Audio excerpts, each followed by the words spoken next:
What's going on, everybody? This is Gerard Uselli here from the Change Within podcast. We are on episode 6.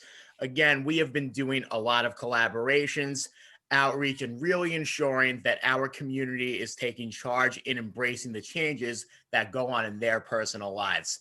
And as I've kind of made a detour in Staten Island for my last episode of Wendy's Izzo, I've decided to make another detour on Staten Island with my next guest, Jahtiek Long. Jahtiek, how are you doing today? Hi, Gerald. I'm doing all right. I'm doing pretty good. It's sunny out, which is nice. I was gonna say, if it's sunny in Philadelphia, it's got to be sunny in New York. Yeah, and please call me Ja. Oh, you got it. Sounds good, yeah. hmm Perfect. So I was curious, as a fellow Staten Islander who has always been a native myself, what was your childhood like growing up around here? My childhood was actually really interesting. I moved around a lot in my early years, so I grew up and I lived in New Brighton for a bit. I also lived in but I grew up in Park Hill for about live because I lived there for about 10 years. Yeah, a little bit over 10 years. I lived in West Brighton. I moved all around. I used to live in Georgia for a bit, North Carolina. Lived in Harlem for a bit, but when it came down to my Staten Island upbringing, being in the woods with my cousins, those little things, Yep. and I lived next to the ferry, so I got to go to the city a lot too, So, and I was kind of like in my house a good amount, but You got a funny definitely ferry remember. question for you in that regard. Yeah. So, when you take the ferry for the first time, you're probably just amused by the littlest sense of details around you, especially as a kid. What I'm Oh curious yeah. about is I want to know kind of the first time when you took the ferry and you're just like, I'm just taking the Staten Island ferry. Like when it became super normal to me taking the Staten Island Yep. ferry. So I would say probably um a freshman year of high school, because I went to Murray Bertram for my first part of high school for my first semester. So that's when it kind of got demystified. Like my early teen years was like, oh, it's just a boat. But before then, it was always just like it's an adventure. But funny enough, I still feel like it's always gearing up for an adventure whenever I go on the ferry, going to the city. It just has like that feeling of like, okay, it's like a loading screen. That's what I feel like the ferry can be sometimes. It's just That's like, a good okay, way to we're compare loading the that. next, we're loading the next location. Very interesting. I feel like it's always the second essential pathway of getting to wherever you want to go in the city between driving or taking the train around here. Yeah, and it's very nice. I don't know why people like really just nag on the ferry and like diss it, because I enjoy the ferry ride. It's scenic, it's relaxing, and I've had like some really beautiful moments on the ferry where it's just like I remember when I used to work in the city. I worked on 45th Street for a bit, for this company called Amazing Pictures that was located within Planet Hollywood. And there was this storm one night when I was coming home from work and got on the ferry, and I just remember it being misty around, and sometimes I would go stand outside because it was nice. And there was a moment when we got to like the center of the storm and there was nothing around us, and it was just like this cloud, like clouds all around in like this sphere, this like the circle shape, and you saw nothing but the moon when you looked up. It was one of the most beautiful things ever. It is Oh just my like, god, that's great though, you man. know, so like I'm team ferry. I'm team ferry. I love the ferry. What so as I want to get into a little bit about how you are as an artist and especially hmm as you being a gallery manager for Staten Island Arts, I'm curious to know this about some other people's artworks and maybe even hmm yourself in this regard too. What was your favorite like emulation of the Staten Island Ferry via artwork? Was there any like art pieces that have kind of like blown you away in that regard? NAF, NAF. They made a pixel version of the Staten Island ferry, and you Hmm. can see it on pins, and like they sell the pin at Richmond Hood. That's really one of my favorite renditions. He also made like a ferry game for Lumen in 2016, I believe, and it was really cool. That's really one of my favorite renditions because it shows love to like it pays homage to like that 8-bit, 16-bit style, and that has that classicness to it. And to see the Staten Island ferry in that style, it's always been one of my favorites. And it's kind of ironic how we're talking about your perception of art at this time because you've been a jack of all trades throughout your entire life, especially with how you've adapted to certain things. What was Mhm. kind of like the first time in your life where you truly felt like you were multitasking between projects and really using your hobbies to your advantage? I would say probably around when I got into college. When I got into college, so I had to be around like 20 years old, 21 is I was making music at the time, but then I started really making music and like, trying to pursue it. And I would do that while also like making art. But when I seen it in its biggest form had to be about 2016, 2015, 2016ish is when I was doing both music, like, pursuing both music and art and producing events. And so working on events while still working on like an album while also working on pieces of art. That's when I started seeing it really being a juggling, like, juggling tasks.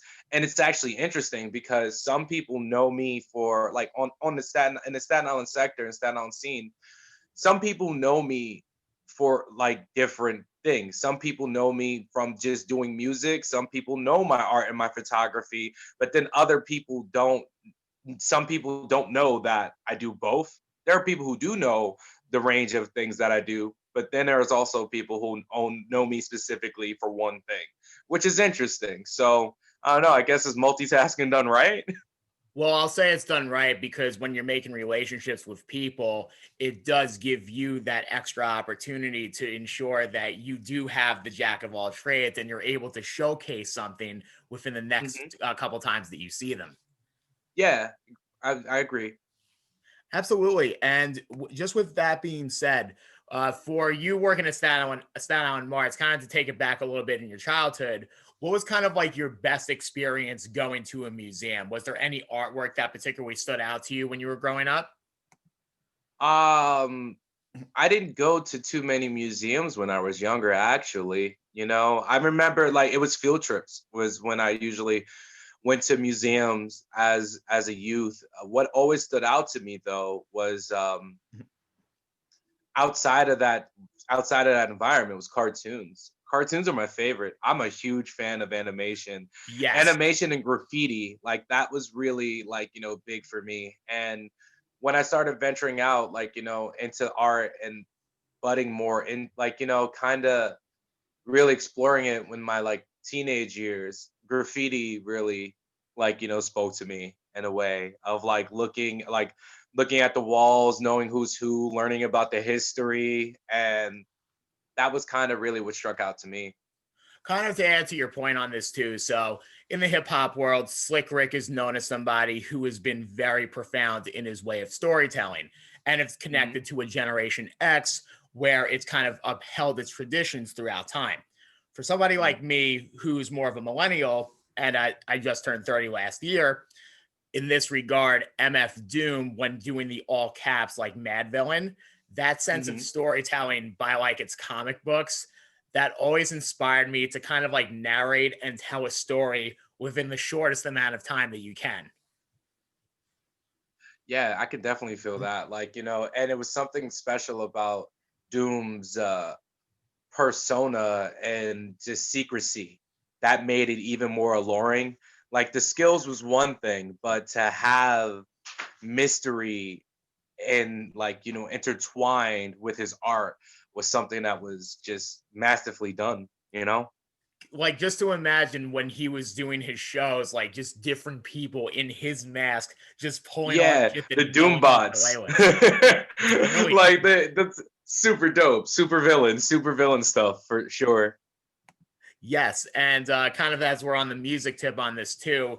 Now, of course, you're heavily influenced by Wu-Tang Clan, but as far Mhm. as like verses, I feel like for Staten Islanders, there's always like one Wu-Tang Clan verse that kind of connects with each of us. What's yours in Mhm. this regard? So I thought I would say it's a tie between Method Man's "You All That I Need," like that song, Yeah. because it's dope because he wrote that to his wife, and it's a hip hop love letter. But one that I quote all the time is from Cream. And I know it's a little bit like generic and like, it's like, Cream. But the fact is that the line got with a sick ass click and then got with a sick ass click and went all out. That right there, that one line is so dope because it means to me that you go further together. You can see it with Wu Tang that they got further together. They got this sick ass click, and then they just excelled. And so I think it really resonates because it showcases to me the power of coming together for a singular cause and how far you can go when everyone believes in the vision. Yes, and nonetheless, kind of within the spectrum of the art scene on Staten Island, I feel like Mhm. in your experience, and especially with the people that you've met along the way, there is at least that unity of those people coming together, whether they Mhm. agree with particular details of things or not, that you always have that sense of click as far as the people who do want to ride with you, with that being said. Yeah, because I feel as though when it comes down to a collective vision and people are included and able to contribute their skills and what they bring to the table, that when you come together as a unit, you're an unstoppable force, you know? When you assemble the pieces of Voltron, you got yourself a mighty, mighty weapon. Absolutely. And one of the things that recently you've been known for was your poem, You Don't Know What It's Like to Be from Staten Island, going Mhm. viral at the end of 2020. Firstly, congratulations on that. That's an incredible Thank feat. you. I appreciate that. Of course. So, like, there was a lot of topic points that you covered in that song, but this is something I kind of want to uptick on the question myself. So, with Mhm. all the misconceptions that you stated, which misconception do you feel like is something that even for you, it's caught you off guard and it's taken even you some time to realize that there is something around Staten Island that's known for its notoriety? I would say It, that's a tough question. One of the biggest for me in my personal experience and with growing up on Staten Island as an African American would be Sandy Ground and how historic Sandy Ground is, with it being the oldest free black settlement in the United States and a stop on the Underground Railroad. I wasn't taught this in school. And I never been there as a like as when I was in elementary school or in middle school, even high school was it referenced. And that's a huge part of not only Staten Island history, but American history. And so that shocked me when I found that out as an adult because it's like, why isn't that included in the narrative? That's very important. And that's very important for people whose lineage derive like die like is that ties directly to that type of history. So that's one of the big ones for me. Yeah, absolutely on that. And something for me, kind of to even answer my own question for the sense of conversation, when I was starting to do a little bit of entrepreneurship in college, what I didn't Mm, realize within the North Shore, and this is just first time experience, there is so much small business when I was like in mm, college around there.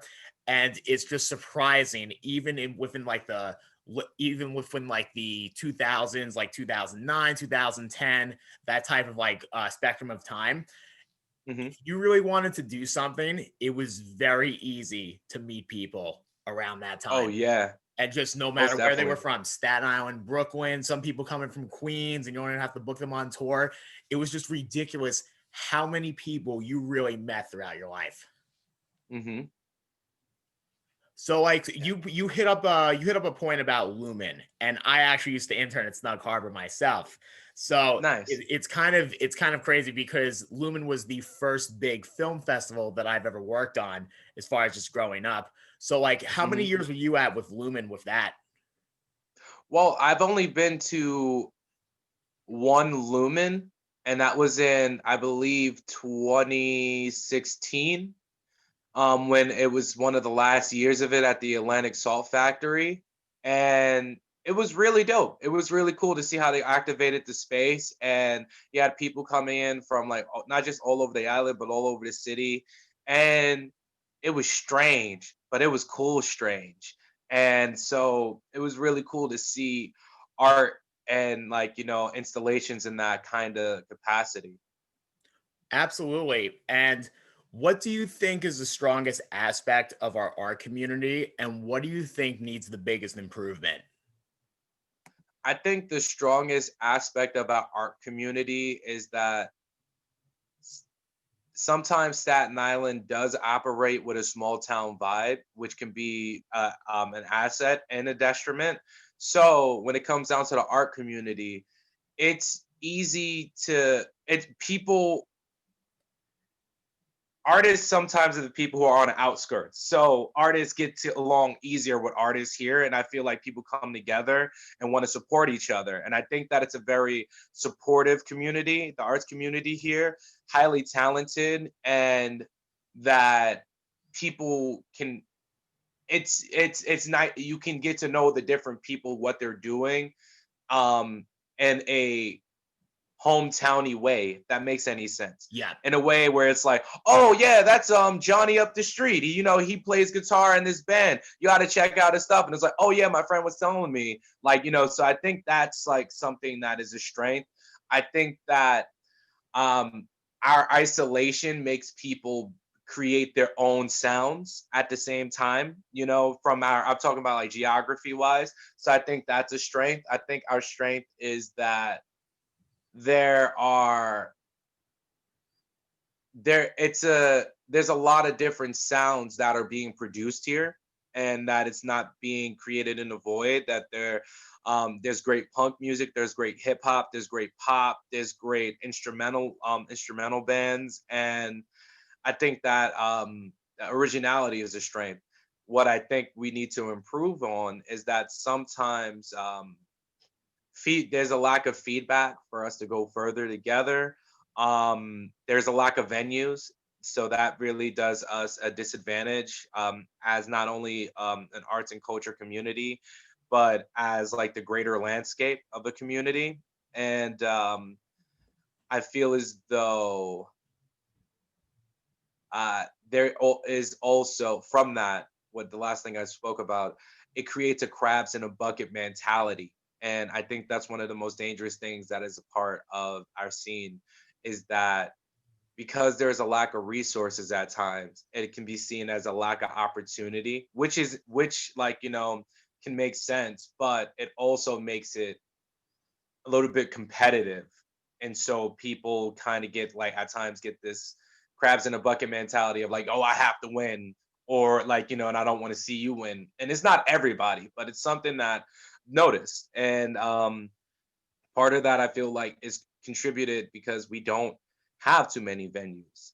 We don't, it creates a scarcity mindset. So I think that it's one of the obstacles is switching the mindset of that we do not have okay, this is what we have for our resources, and how can we utilize the resources that we have to maximize the potential, instead So of seeing it as an obstacle. something in that point too, and I've noticed this as far as a lack of funding. On Staten Hmm. Island, there has been this scarcity of success as far as on other avenues with different industries. One example I could automatically point to: escape rooms, especially since the COVID pandemic. So I want you to imagine this for yourself. Can you imagine a artist bound escape room all done by Staten Island people, and it's just completely local, almost museum-esque, but Hmm. you're giving a business opportunity for people or people such as ourselves who are artists and are willing to Mhm. create like some direction as far as Yeah. creating things in that regard, and then kind of franchising that as far as like giving you more platforms with working with different buildings and having that space. Yes, I'm talking in complete ideas, but I would love to Mhm. see something like that, knowing that the artists here have the direct impact to help business develop.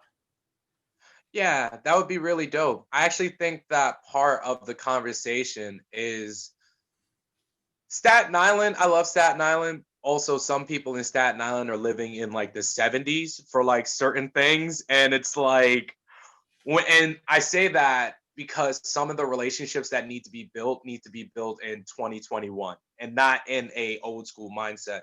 Because with it, there's a general, there is a direct connection between neighborhoods developing and arts and culture. And I think that that's a perfect partnership for businesses and artists to work with each other to to build up something vibrant and something sustainable and something solid. The thing is, I feel like it would have to be respecting each side, respecting the business owner, but then the business owner also respecting the craft of what the artist is being put into it and making sure that it's an equivalent exchange, you know? Because sometimes Yeah. that's something that is notorious and throughout like, arts and culture is that artists can be taken advantage of because of what they produce. That's that's something that is dangerous, but it's sad, but I think that would be a great idea, and we'll love to see the execution. There's something I want to bring up too, Oh, as sure. far as a victory for Staten Island and the Staten Island artists. We actually have there's a song that blew up on TikTok called "Woofty" by CJ, and CJ is a Staten Islander, Yes, he and is. his music is right now on Hot 97.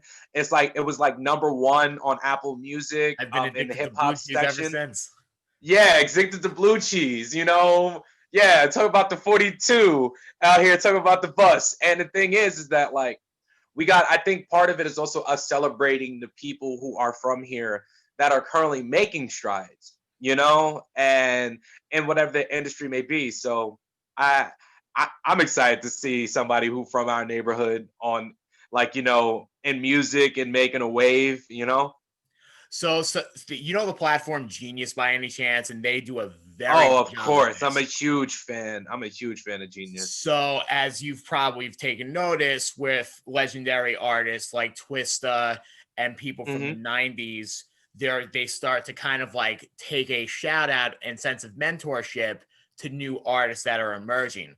What I've Hmm. noticed between him and Fat Joe, and I believe there was another artist that was represented. I was gonna say there was 5 new Staten Island artists that I discovered from that, and it was just pretty mind-boggling to have more of that grasp within the early stages of like the SoundCloud market back then, because SoundCloud Hmm. is it's not as much of a pop word as you would expect it to be nowadays, because you Yeah. have like faster paced things like TikTok that add like this video to Hmm. it, which people are more attracted to. Yeah, that's very real. And I think one of the big things that like, kind of so a double-edged sword is that like you can know a lot of people on Staten Island, which is phenomenal. But then sometimes people get stuck in a mentality that they know everybody. And it's like, no, that's not true. Because and I say that because there is a lot of content and a lot of work that is being made out and made here, Staten Island, of all different genres, of all different mediums and whatnot. But sometimes people just don't know about it, or like, the people who are creating here, some of them are creating as New York City artists, which they are, and they happen to live on Staten Island, but not really being involved in a scene. And I think that's something we really got to work on, because with it, how do we celebrate the creators that are doing amazing things here, yet don't claim it? Like, that's a very Mhm. it's a conundrum. And like it's understandable though too, because sometimes you will get more recognition and sometimes respect by saying, yeah, I'm from New York City. Because right once people hear that, it's like, oh wow. Or if it was like Brooklyn, Manhattan, and it's like, which is very real. And we have so much dope stuff coming out of here, I you feel know, and like when people say they're from New York City, others want to assume the melting pot before it's cooking. yeah. And then also there'd be people who not from New York saying they're from New York City because they've been here for a bit. It's like the most blanket statement you can imagine. Yeah, there's like a meme that's going around that's like, you don't have to be born in Brooklyn to be from Brooklyn, and it's like, nah, that's not that's not how it works. Well, if you ask That's Bernie not. Sanders, he's been everywhere now. Yeah. No, we claim him. He's from Brooklyn. He's from Yes, he Brooklyn. is. Yes, he is. Yeah, he went to my Now, college.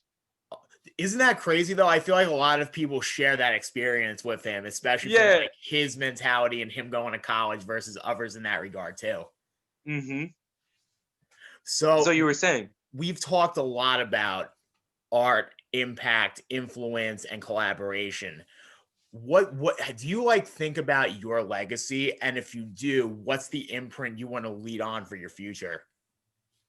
Yes, I think about my legacy quite a lot. Not all the time, but I do think about it. It's something I thought about a lot during my life.